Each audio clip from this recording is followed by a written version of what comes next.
Hola, ¿qué tal? ¿Cómo están? Bienvenidos aquí a Ponchote Podcast, que se va a poner muy bueno con más allá de En Boca Cerrada de Raquel, donde vamos a hacer un análisis profundo sobre lo que ahí se dice comparado con información que tenemos de fuera, asuntos legales y pagos. Tenemos a la licenciada Maggie. Bienvenida, Maggie.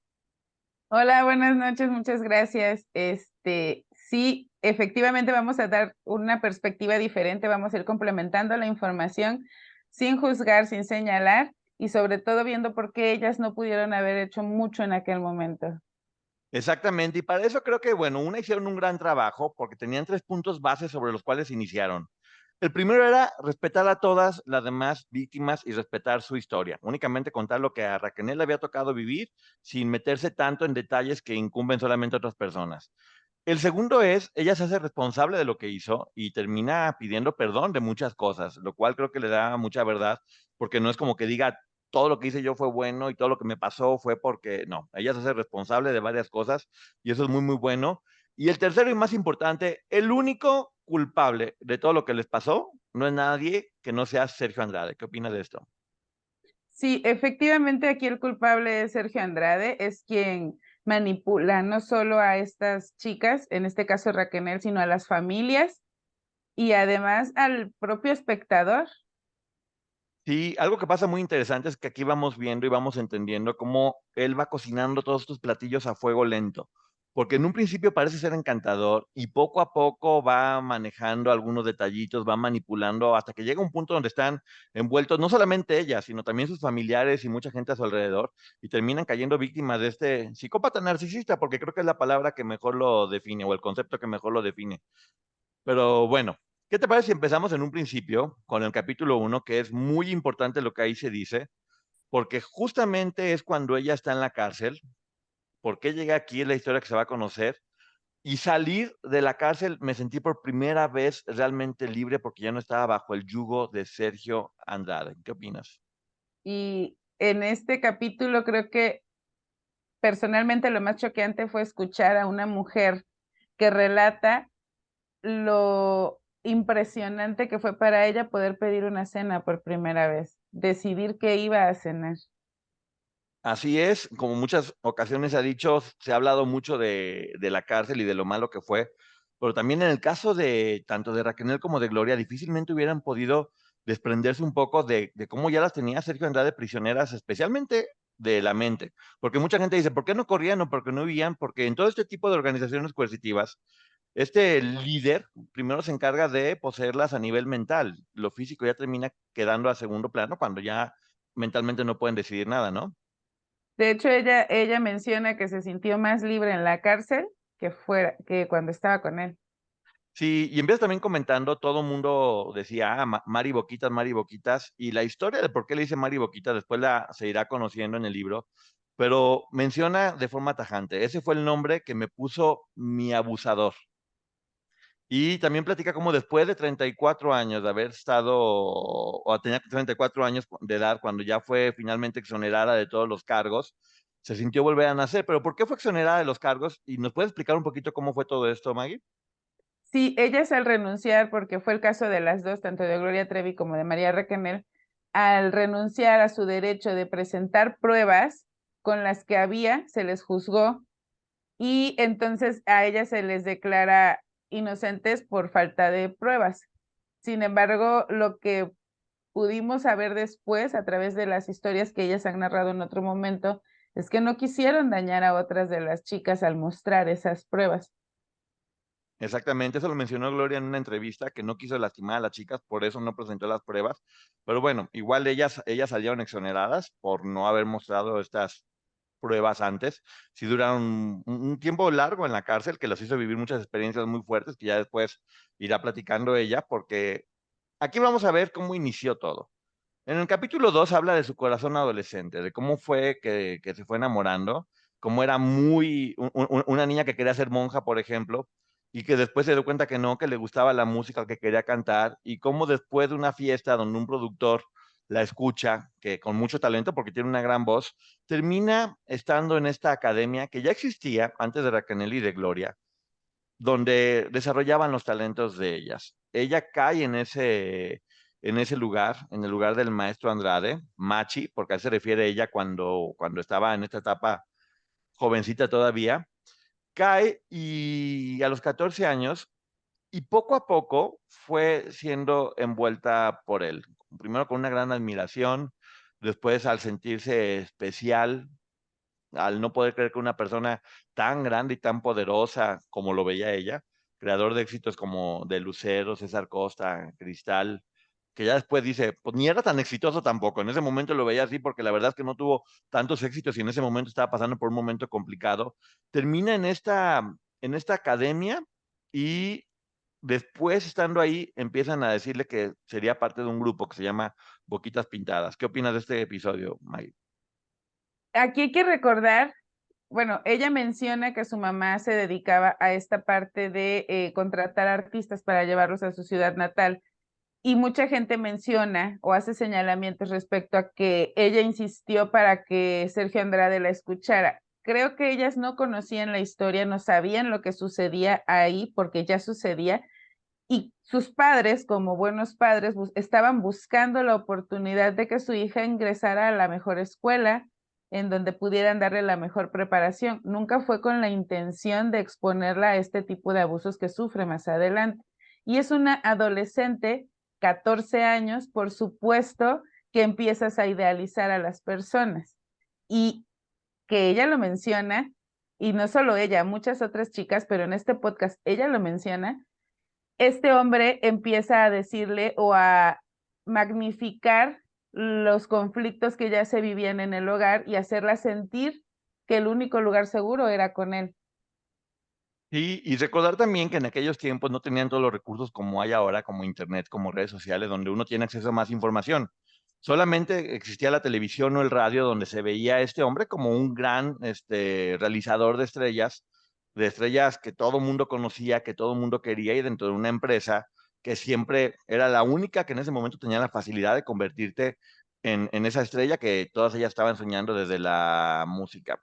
Entonces, bueno, en esa academia que ya existía, ella fue preparándose poco a poco con mucho talento, tocaba instrumentos, cantaba, bailando y con la esperanza de hacer este grupo musical en una época donde teníamos Timbiriche, Parchís y era como el sueño de cualquier persona de esa edad. Era un grupo hecho por puras mujeres que tocaban también instrumentos musicales y hasta ahí todo estaba bien. Como ella menciona, en un principio esta historia se trataba de una niña que quería ser artista y terminó convirtiéndose en la historia de una niña que terminó dando todo por complacer al que consideraba que era el amor de su vida. Y aquí es cuando venimos al capítulo número 3, que se llama Mi boda de quinceañera en secreto y bajo amenazas.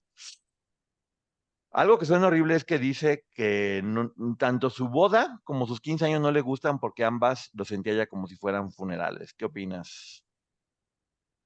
Creo que el momento de la fiesta de 15 años para muchas personas es importante. Marca esa diferencia entre dejar de ser niña y empezar a ser una jovencita, el maquillaje, las zapatillas. Y ella lo que vive en su fiesta de 15 años es el ni siquiera poder acercarse a sus compañeros de clase que fueron invitados, una fiesta que prácticamente su mamá la obliga, entre la mamá y la abuelita, para que la realicen y la que se vuelve la condición para que se pudieran casar. Y ella menciona que poco a poco, la forma de él de ser violenta se fue dando sin que se diera cuenta. Como estuvo en colegio de monjas y las monjas eran muy exigentes, no se le hacía como tan extraño que él fuera exigente, pero ya después el punto de hacerla tocar hasta que le sangraran los dedos, de hacerla que dijera todo el tiempo, gracias, por favor. Y este romance empieza siendo muy inocente. De hecho, a los papás le dicen, no hay forma de que esto pase. Iba y se pasaba fines de semana con su familia, jugaba PlayStation, no sé cómo se llama en ese momento, Nintendo con sus Ajá. hermanos y todo el mundo era muy feliz y muy contento y él dice, ¿saben qué? No se preocupen, es únicamente un amor platónico que tiene ella por mí, pero yo la voy a cuidar. Resulta que no solamente no la cuida, sino que la está manipulando y Raquel nunca accedió a lo que él le pedía, que era obviamente tener relaciones en algún motel, y dice ella que una vez estando en el cine, que ella estaba muy contenta, pues sí, con los besitos, con un noviazgo típico de la edad, aunque él fuera más grande que ella, él dice, ¿sabes qué? Ya no puedo más con esto, voy a hablar con tus papás. Y así de la nada llega y dice, oye, le echa la culpa a ella, dice, Raquel ya me está diciendo que se quiere casar y yo lamento decírselos, pero va a haber boda.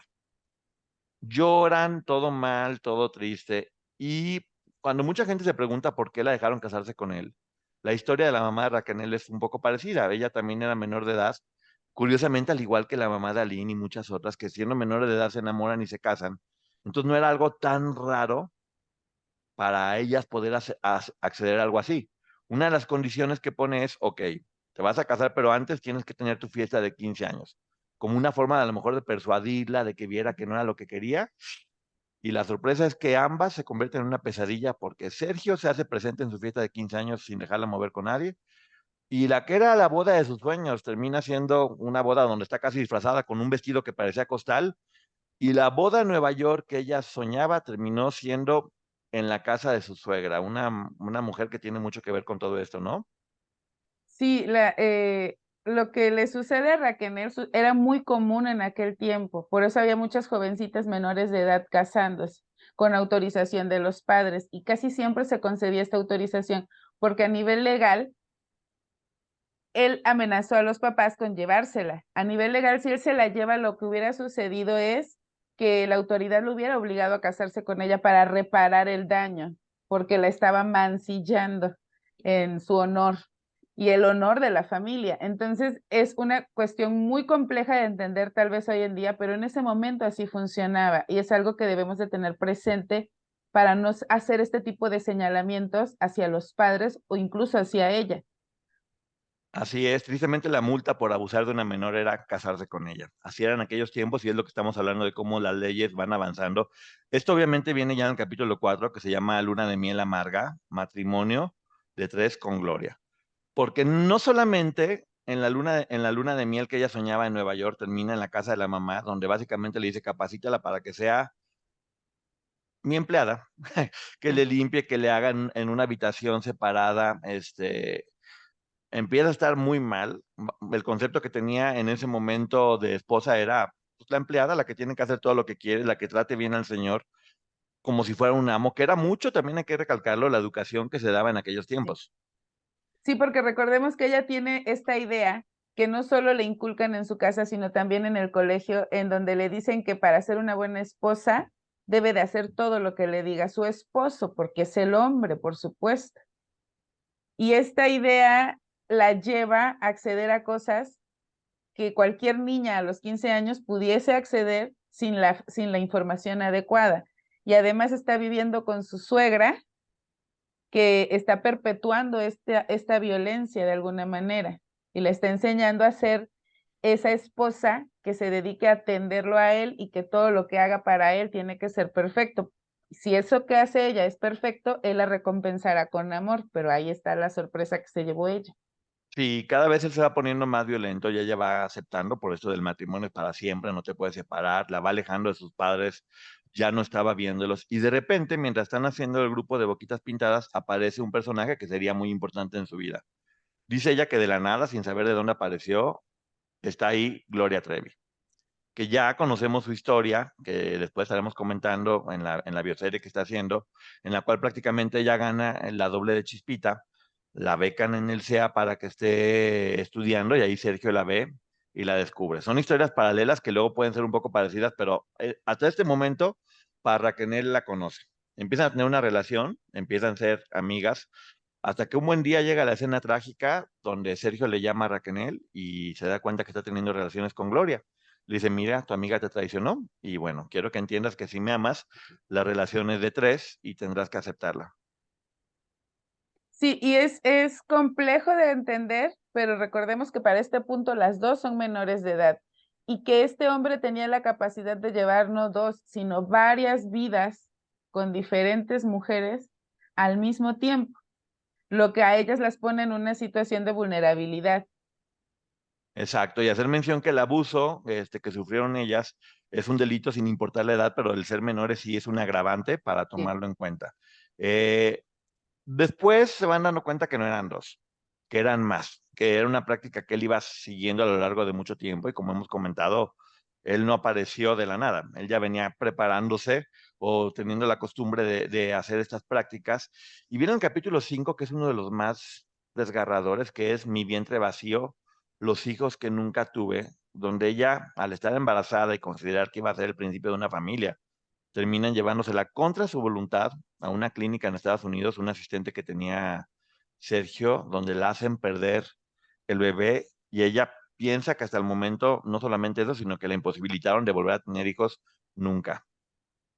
Sí, y de hecho, nuevamente a este punto, era menor de edad y él ni siquiera la lleva otra persona que es importante y por eso es importante que escuchen el podcast completo, en donde ella relata que esta persona era la mano derecha de Sergio, que a qué otras chicas o a qué otras personas esta mujer había llevado a hacer estos procedimientos. Y ella nos relata una historia demasiado cruda de la manera en que se da cuenta que la llevaron a abortar. Sí, y ya para ese momento ya está completamente rota, ya perdió la alegría de vivir, está deprimida, solamente empieza a obedecer como una forma de poder sobrevivir. Y viene el capítulo 6 donde es Crece el harén y un secuestro express.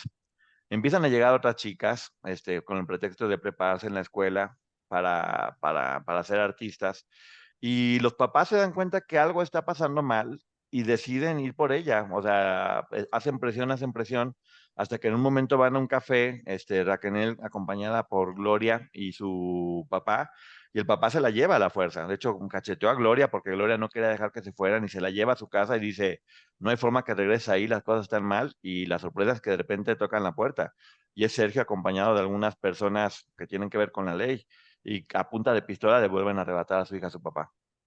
Y aquí entra un personaje importante que es el hermano de Sergio, que muchos años se dijo que tenía un poder tan grande que lo podía proteger, y a mí me parece que esta parte del relato de Raquel nos deja ver que efectivamente siempre hubo por ahí algún tipo de protección o cuidado al hermano, aún sabiendo que estaba haciendo las cosas mal.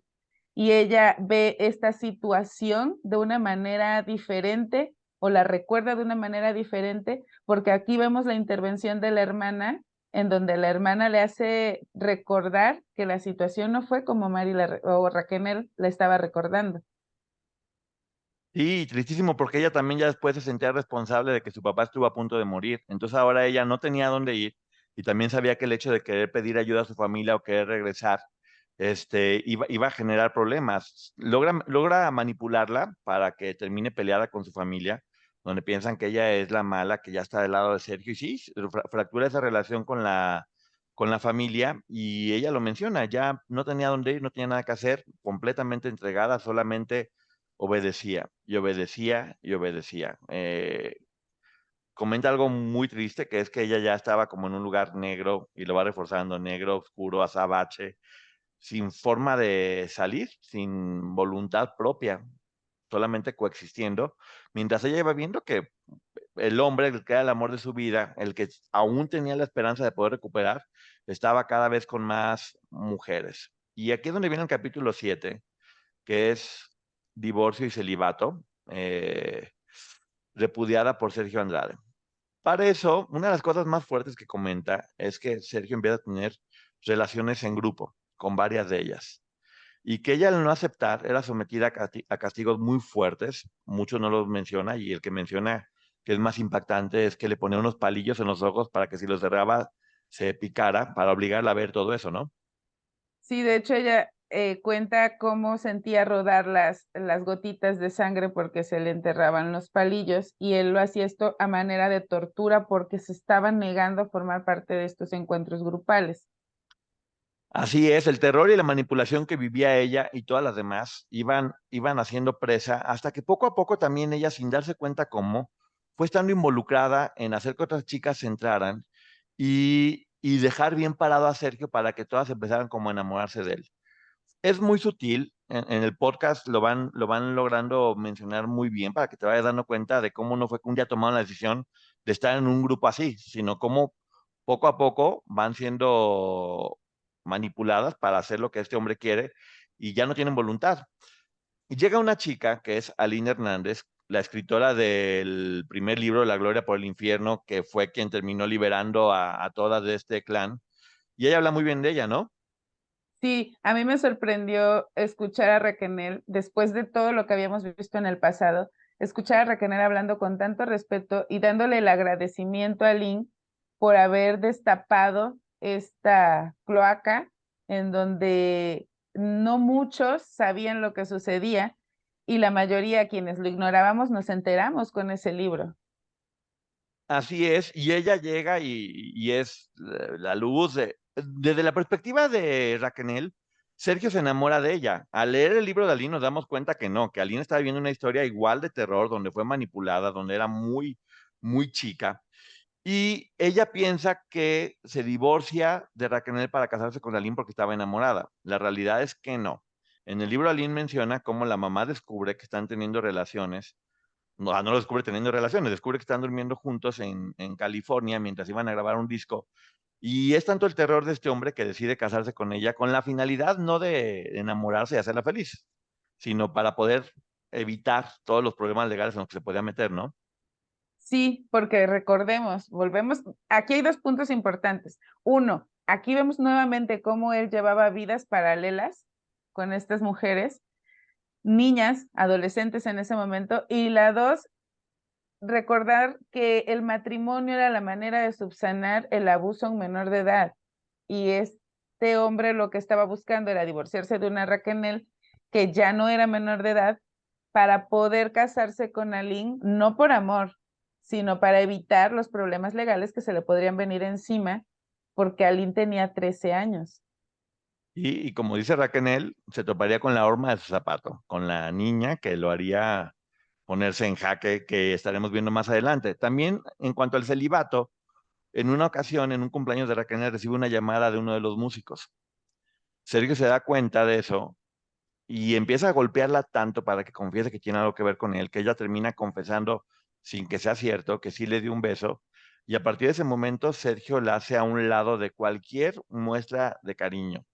Y ella menciona que durante muchísimos, muchísimos años era como, decía, y hace una frase muy fuerte que es, era la monja dentro del burdel, donde nadie me veía, nadie me tocaba, nadie me abrazaba, nadie me daba un beso, y yo solamente pensaba en hacer las cosas bien para que él me perdonara de algo que no hice. La repudiaba, y así fue como ella jamás volvió a formar parte de este grupo, por decirlo de alguna forma, sino que se convirtió en una empleada que solamente era la mano derecha que ejercía lo que Sergio le decía. Sí, y ella en este momento ya llevaba tiempo con él. Ya no sé si lo que sentía era propiamente este enamoramiento de adolescente, pero sí esta relación en la que ella era codependiente, lo necesitaba y además tenía esta idea todavía de si mis papás se enteran que ya me divorcié, ¿cómo voy a regresar como una mujer divorciada a mi casa? Una mujer divorciada no vale. Por lo tanto, ella empieza a soportar todos estos maltratos que cada vez aumentaban y Aline lo menciona en su libro, que había como una especie de escalafón y a Raquel la mandan al último lugar y era la, la persona del servicio, la ayudante de todas y la encargada de todo, pero ya no era vista como una mujer. Sí, era como un objeto simple y sencillamente, y ya también varias de ellas estaban obligadas a castigar a otras chicas o a cuidar a otras chicas. Se va conformando esta organización coercitiva donde todas terminan siendo de alguna forma corresponsables de que ninguna pudiera salir, de que todas terminaran siendo manipuladas y se van cerrando los círculos. Ella ya no tenía ninguna otra opción más que obedecer, y ya no es obedecer por una onda únicamente de sumisión, que sí era sumisión. Sí. Cada vez que no hacían lo que él decía, se sometían a unos castigos que eran de terror. Ella y todas. Y es bueno hacer mención de eso. Además de la amenaza de hacer algo a su familia, ya había visto que su papá tenía una pistola en la cabeza, que él tenía relaciones con gente poderosa y que eran niñas que, además de lo que estaban pasando y de sentir que todas ellas que estaban enamoradas, o la gran mayoría, ya la violencia que estaban generando les daba pánico no hacer lo que les decía, ¿no? Sí, porque además muchas de ellas, específicamente Karina Yapor, en algún momento escribe un libro en el que relata 500 latigazos y muchas personas, incluida yo, no podíamos creer que eso sucediera. Más adelante, una de las hermanas Zúñiga, Edith, nos contó que esto sí sucedía y que nosotros no alcanzamos a comprender la capacidad que pudieron haber tenido ellas para soportar estos golpes. Si ellas no obedecían a este hombre, por supuesto que iban a tener un castigo y yo por lo menos no quisiera recibir 500 latigazos. No. Claro que estaban obligadas a hacer lo que les estaban diciendo. Era su manera de sobrevivir en este medio. Y lo que todo el mundo buscaba, que era la fama y la fortuna, en este caso terminó empeorando todo, ya que Gloria Trevi se convierte en un fenómeno desde el día uno. Desde que se presentó en Siempre en Domingo, el fenómeno de Gloria se hizo enorme y con eso la posibilidad de tener un imán que atrajera a jovencitas de todos lados, solicitando coristas, trayendo chicas de otros países, como las hermanas Zúñiga de Chile, como Liliana Soledad Regueiro de Argentina y de diferentes estados. Era mucho más fácil poder traer a este grupo porque todo el mundo quería ser como Gloria Trevi. No era Gloria Trevi la que las llevaba, era su fama y este Mm. concepto para que Sergio las pudiera seguir atrayendo poco a poco y con mucho más credibilidad, porque si él hizo a Gloria Trevi, ¿qué no iba a poder hacer por estas chicas, no? Y tampoco eran ellas quienes las elegían, Sí. porque ellas únicamente estaban obedeciendo. Hay un grado de responsabilidad a nivel legal, sí, pero no son culpables. Y ese grado de responsabilidad se va a ir fincando en cada una de ellas respecto de lo que hicieron, pero también de las atenuantes por esta manipulación, coacción, amenazas a las que estuvieron sometidas. Sí, con eso también crece la empresa y una empresa en la que todas trabajaban y no recibían un peso, porque todas tocaban instrumentos, eran coristas, se encargaban de limpiar las casas, que cada vez eran más porque tenían mucho más cosas que hacer. Las responsabilidades crecen para todas, especialmente para Raquel, que era la mano derecha en cuanto a esta industria se refiere. Esta pequeña empresa, no, no pequeña empresa, esta gran empresa ya que estaba manejando el fenómeno más grande del momento que era Gloria. Gloria también no dejaba de trabajar todo el tiempo, llegaban a dar más de 30 conciertos al mes. No sé si la gente pueda dimensionar el desgaste físico que eso es para ella y las demás. Y no solamente eso, sino que lo hacían durmiendo en el piso, muchas veces sin bañarse, sin poder comer, comiendo sobras, siendo golpeadas. Y todo fue empeorando y empeorando. La fama en este caso no fue una bendición, fue un castigo enorme para todas ellas. Sí, porque también hubo una explotación laboral, limpiaban, lavaban, cocinaban, pero además eran guaruras de Gloria Trevi, ellas eran las que hacían las fotografías, portadas, eran las que imprimían aquellos calendarios que hacían. Hubo muchísimo trabajo de parte de todas y nunca fueron remuneradas, y al contrario, se quedaban sin lo básico que es el alimento y el poder dormir.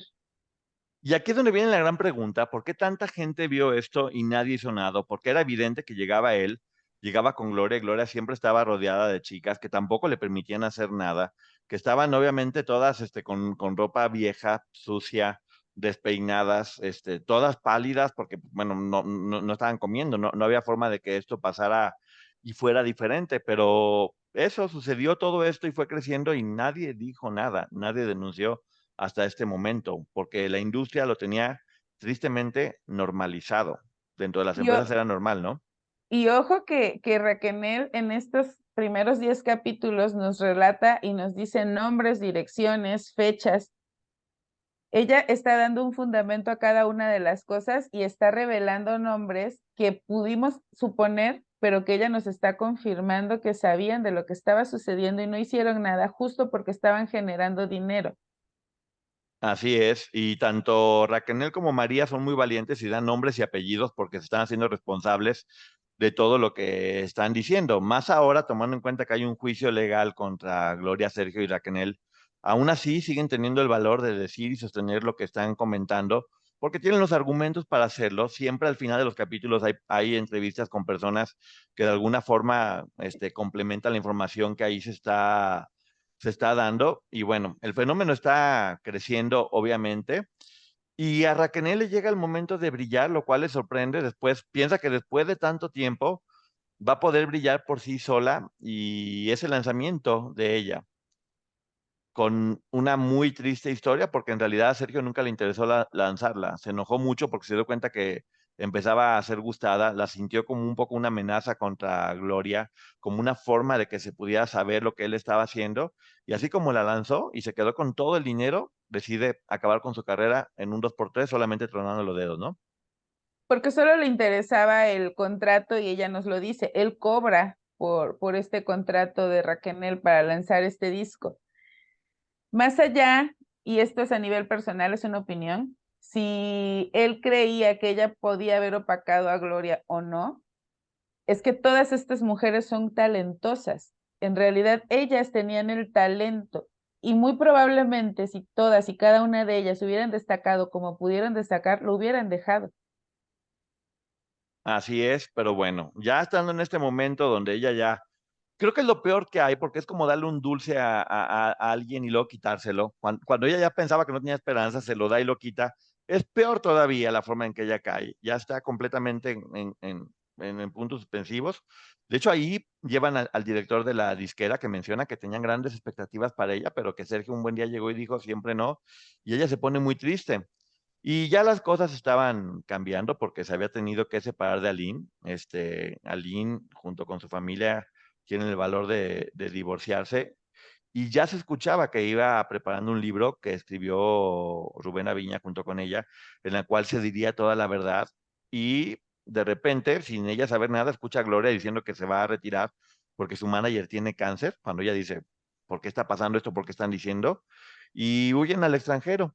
Y ella decide irse en medio de muchos problemas porque Sergio había decidido jugar con los dos más grandes ejecutivos de la disquera, Salina Pliego y el Tigre Azcárraga, y ambos lo odiaban. Ambos los odiaban y ambos querían que Gloria no siguiera brillando.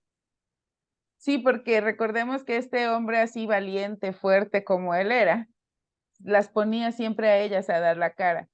Aquí la persecución obviamente va también contra Gloria Trevi, contra todas estas chicas, porque él llegó a un punto en el que se sentía poderoso y cree que iba a ser fácil burlarse de estos dos grandes empresarios que mueven o movían en aquel momento las televisoras más grandes de este país.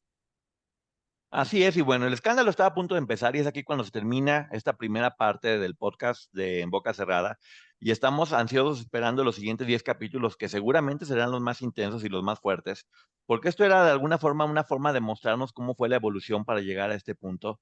Se tiene que hablar de temas muy importantes y muy complicados, pero creo que un poco en resumen, muchos logramos conocer a Raquel, la historia que ella sí nunca había dicho, nunca había contado y logró empatizar muy bien con las personas, logró explicarnos muy bien cómo sucedían las cosas, siempre con respeto a otras partes. Algunas estarán molestas, obviamente, porque son diferentes puntos de vista, pero como se dice aquí, las historias no se contraponen, se complementan y es nuestra responsabilidad escucharlas todas y hacernos un poquito una idea general. Nosotros que hemos hecho reseñas de libros y que conocemos toda la información, que hemos hablado con varias de ellas, estaremos tratando a partir de más allá de justo eso, hacer una reseña de lo que sucede en el podcast y complementar con la información que tenemos, ¿no, Maggie? Sí, este es un breve resumen de lo que sucedió en toda esta primera temporada. Sin embargo, hay mucha información. Vayan a escuchar el podcast completo antes de que empiece la segunda temporada porque es importante.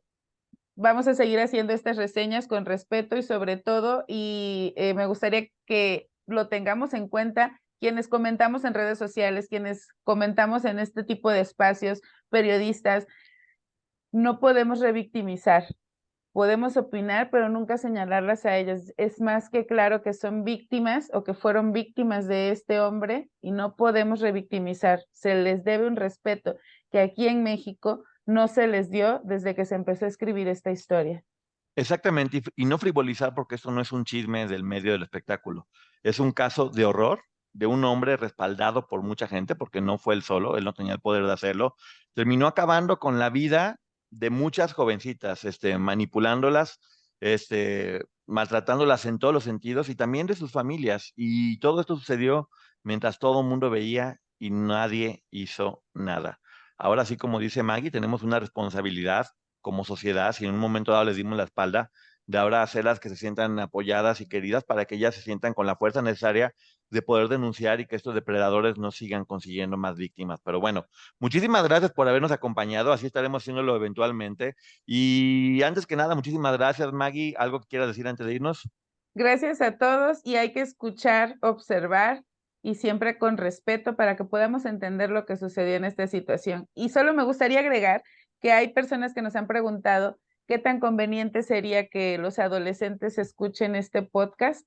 Yo sí lo recomendaría a partir de los 13 años, que los adolescentes lo escuchen acompañados de los padres, porque nos puede dejar muchas enseñanzas. No es una historia de los años 80, es una historia que se puede estar repitiendo y no solo en el medio artístico, en cualquier medio. Hay que estar atentos, observar, escuchar y respetar. Así es, todos piensan o pensamos que nunca va a pasarnos, que eso sucede únicamente por fuera y nos sorprendería lo cerca o el peligro que puede estar corriendo cualquier persona cercana a nosotros, hombres y mujeres. Así que aquí pretendemos darles información que pueda ser de utilidad para evitar que esto siga sucediendo. Así que bueno, muchísimas gracias. Síganos escuchando en Ponchote Podcast, en más allá de la reseña del podcast de Raquel en Boca Cerrada, que está muy buena. Felicidades a María, la productora, que ha hecho un trabajo espectacular. El valor de Raquel, y creo que lograron lo principal, que era que la gente y el público pudiera empatizar con esta historia y hacer conciencia. Muchísimas gracias a todos por escucharnos. Nos estamos viendo. Bye. O escuchando. Gracias. Bye.